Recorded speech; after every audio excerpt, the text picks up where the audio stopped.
सभी व्यूअर्स को।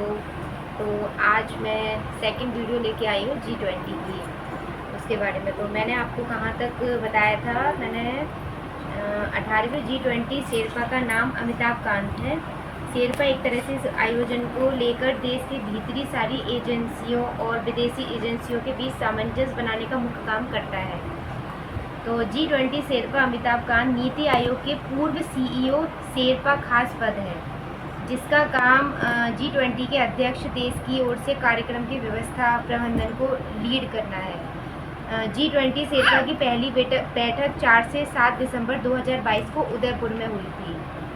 ठीक, G20 नई दिल्ली शिखर सम्मेलन में अफ्रीकी संघ, ऑडो, नेफर्ट, आसियान और ISA, CDRI और ADB के क्षेत्रीय संगठनों को इनवाइट किया गया था।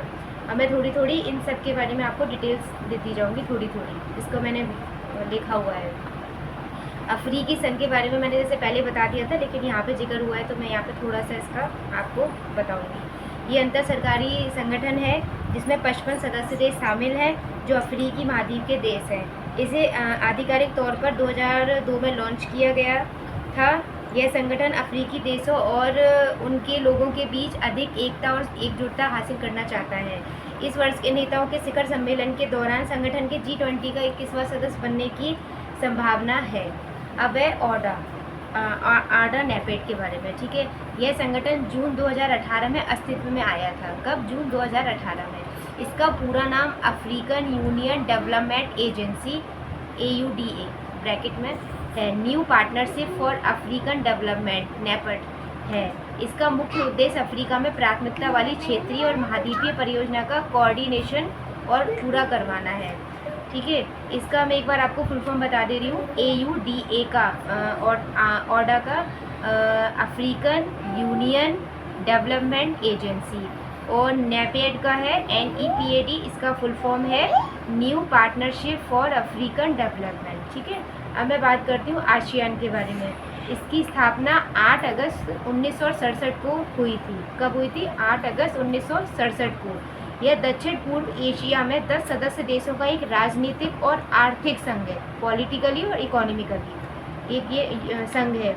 इनके सदस्यों में Myanmar, Thailand, Laos, Vietnam, Cambodia, Malaysia, Singapore, Brunei, Indonesia और फिलीपींस है। मुख्यालय इसका जकार्ता, इंडोनेशिया है। ठीक है, ये आसियान के बारे में हो गया। अब है ISA, इसका फुल फॉर्म है इंटरनेशनल सोलर अलायंस, अंतर्राष्ट्रीय सौर गठबंधन, एक संधि आधारित अंतर सरकारी संगठन है जिसे 2016 में प्रधानमंत्री मोदी और तत्कालीन फ्रांसीसी राष्ट्रपति फ्रांसवा ओलांद द्वारा शुरू किया गया था। ठीक है, ये कैसा संगठन है? अंतर्राष्ट्रीय सौर गठबंधन एक संधि आधारित अंतर सरकारी संगठन है जिसे 2016 में प्रधानमंत्री मोदी और तत्कालीन फ्रांसीसी राष्ट्रपति फ्रांसवा ओलांद द्वारा शुरू किया गया था। इसका उद्देश्य सौर संसाधन संपन्न देशों और व्यापक वैश्विक समुदाय के बीच सहयोग के लिए एक समर्पित मंच प्रदान करना है। संगठन की वेबसाइट के अनुसार सितंबर 2032 तक 116 देशों ने ISA फ्रेमवर्क समझौते पर हस्ताक्षर किए हैं, आगे भविष्य में 2032 तक। ठीक है, संगठन की वेबसाइट के अनुसार सितंबर 2032 तक 116 देशों ने ISA फ्रेमवर्क समझौते पर हस्ताक्षर किए हैं। मुख्यालय कहाँ है इसका? गुरुग्राम, भारत में। CDRI के बारे में, इसका फुल फॉर्म है the coalition for disaster resilient infrastructure, coalition for disaster